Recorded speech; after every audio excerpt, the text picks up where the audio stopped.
बिस्मिल्लाहिर्रहमानिर्रहीम।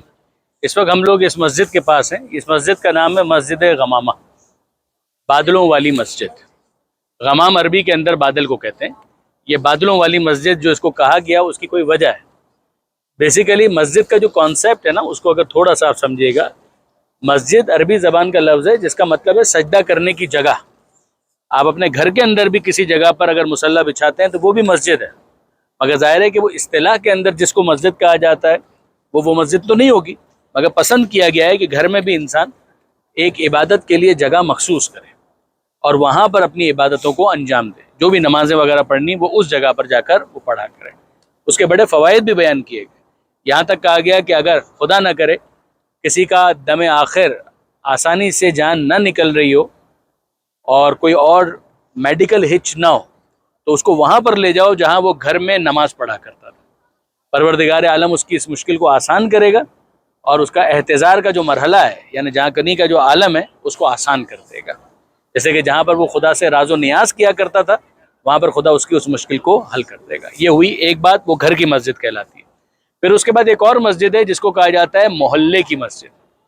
यानी इस्लाम पसंद करता है कि मुसलमान जिस मोहल्ले के अंदर रहते हैं उस मोहल्ले के अंदर एक छोटी मस्जिद ज़रूर होनी चाहिए कि जहाँ पर वो जाएं और अपनी नमाज़ें अदा करें। ख़वातीन के लिए यही पसंद किया गया कि वो अपने घर में नमाज़ पढ़ें, लेकिन ख़वातीन भी अगर जमात में शिरकत करें तो इस्लाम की तरफ से मना नहीं है। मर्दों के लिए ताकीद है कि वो अपने मोहल्ले में एक मस्जिद को ज़रूर रखें कि जिसके अंदर वो जमात के साथ नमाज का एहतमाम करें। उसको कहते हैं मोहल्ले की मस्जिद, उसको जामा मस्जिद नहीं कहते। जामे मस्जिद उससे आगे का मरहला है। जामे मस्जिद का मतलब होता है वो मस्जिद के जहाँ पर लोग जमा होते हैं, जिसकी वजह से उसको जामे कहा जाता है। अब उसके अंदर फिर नमाज जुमा भी होती है, तो नमाज जुमा भी इज्तिमा ही से निकला है कि जहाँ पर वो बड़ी नमाज होती है जिसमें लोग जमा होते हैं। तो ये जामे मस्जिद मोहल्ले की मस्जिद से आगे का मरहला है। अब उसके बाद आती है अगली चीज़, और वो है कि भाई ईद की नमाज कहाँ पर पढ़ी जानी चाहिए। पढ़ी तो कहीं पर भी जा सकती है, लेकिन ईद की नमाज के लिए पसंद इस बात को किया गया है कि शहर से बाहर निकला जाए। मर्द हजरात शहर से बाहर जाएं और बाहर जाकर खुली फिजा के अंदर परवरदिगार आलम की बारगाह में नमाज ईद को पेश करें। नमाज ईद के लिए ये एक डेकोरम है कि जो इस्लाम ने दिया। अब अगर आप इस जगह को देखें ना, तो ये जगह मदीना मुनव्वरा से, पुराने मदीना मुनव्वरा से बहुत बाहर की जगह है। अब तो ज़ाहिर है कि मस्जिदों के अंदर, मस्जिद नबवी के अंदर भी होती है ईद की नमाज, लेकिन उसको हरज भी नहीं है। लेकिन मैं अर्ज़ ये कर रहा हूँ कि जो पैगम्बर अकरम की तरफ से जो पसंदीदा एक तरीक़ेकार था वो ये था कि ईद की नमाज के लिए वो पसंद करते थे कि शहर से बाहर आए। तो यहाँ पर आकर पैगम्बर अकरम ने ईद की नमाज़ें पढ़ाई हैं, जिसकी वजह से इस जगह का एक और नाम पड़ गया मुसल्ला। मुसल्ला वैसे तो हर उस जा नमाज को कहते हैं कि जिसके ऊपर आप खड़े हो जाएं और आप नमाज पढ़ें, लेकिन मुसल्ला इस्तिलाह के अंदर उस जगह को कहा जाता है कि जहाँ पर ईद की नमाज पढ़ी जाती है, एक बड़ा मैदान, और वहाँ पर ईद की नमाज पढ़ी जाए।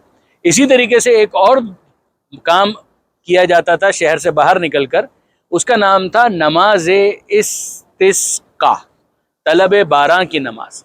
इस्तिस्का शिकायत से निकला है। शिकायत का मतलब है पानी पिलाना। इस्तिस्का यानी परवरदिगार से पानी तलब करना। सक्का यानी पानी पिलाने वाला। शायद आपने सुना हो सक्का सकीना जनाब अब्बास के नामों में से एक नाम।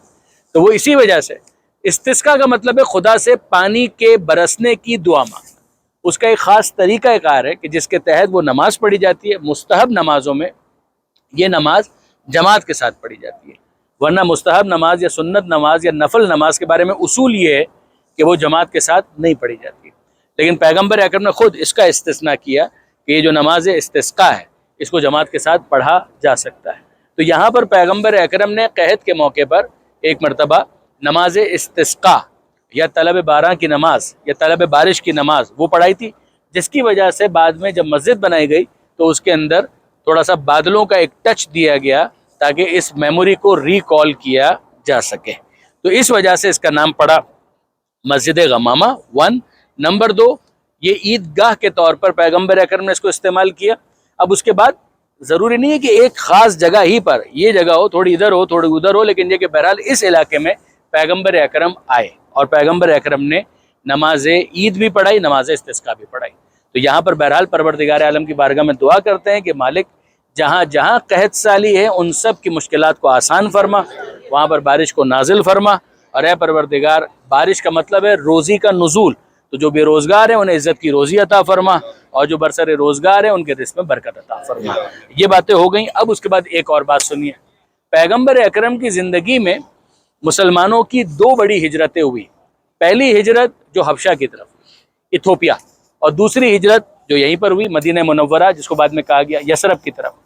اگر آپ میپ میں بھی دیکھیں گے نا تو درمیان میں ریڈ سی آتا ہے، ریڈ سی کے اس طرف ہے حجاز اور اس طرف ہے افریقہ، اور افریقہ کے اندر بہت سارے ممالک ہیں، سوڈان بھی ہے، انہی میں ایک ملک ہے ایتھوپیا، حبشہ۔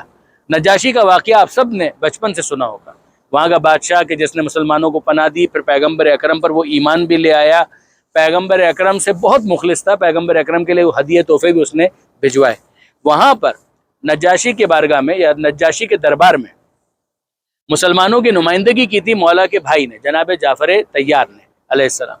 انہوں نے وہاں پر مسلمانوں کا کیس پلیٹ کیا تھا، ورنہ ظاہر ہے کہ مکہ کے جو مشرکین تھے وہ تو وہاں پر گئے تھے تاکہ مسلمانوں کو وہاں سے دربدر کیا جائے، وہاں سے ان کو نکلوایا جائے، لیکن بہرحال نجاشی نے اس کو قبول نہیں کیا اور مسلمانوں کی جو پناہ تھی، شیلٹر تھی، اس کو برقرار رکھا۔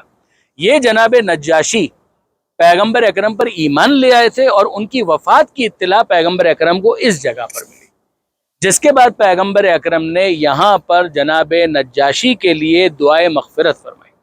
پیغمبر اکرم نے ان کے لیے دعائے مغفرت فرمائی، بلکہ پیغمبر اکرم نے ان کے لیے نماز جنازہ یہاں پر پڑھی۔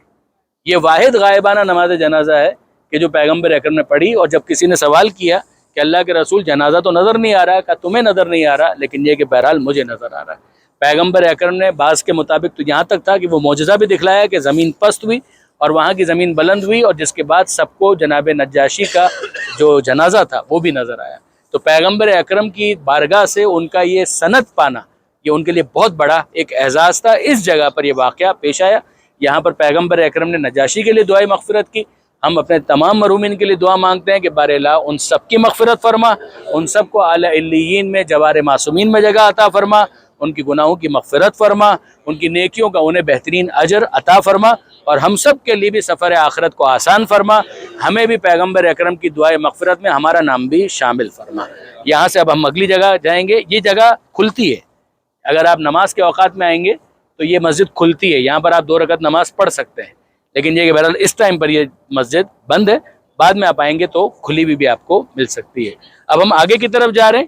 یہ مسجد، اس کا تو یہیں سے سن لیجئے، اس مسجد کا نام ہے مسجد ابو بکر۔ یہ جب خلافت اولیٰ یعنی ان کی پہلی خلافت کا زمانہ تھا تو اس زمانے میں انہوں نے بھی یہاں پر کہا جاتا ہے کہ نماز عید وغیرہ پڑھانے کے لیے یہاں پر وہ تشریف لائے تھے، جس کی وجہ سے یہاں پر یادگار کے طور پر مسجد بنائی گئی اور اس کا نام رکھا گیا مسجد ابو بکر۔ ٹھیک ہے، ابھی آگے چلے جائیں گے۔ ایک امپورٹنٹ چیز جو لوگ بار بار پوچھ رہے تھے مجھ سے، یہ سامنے مارکیٹ ہے کھجوروں کی، جن لوگوں نے لینی ہے، سامنے سب دکانیں ہوٹلوں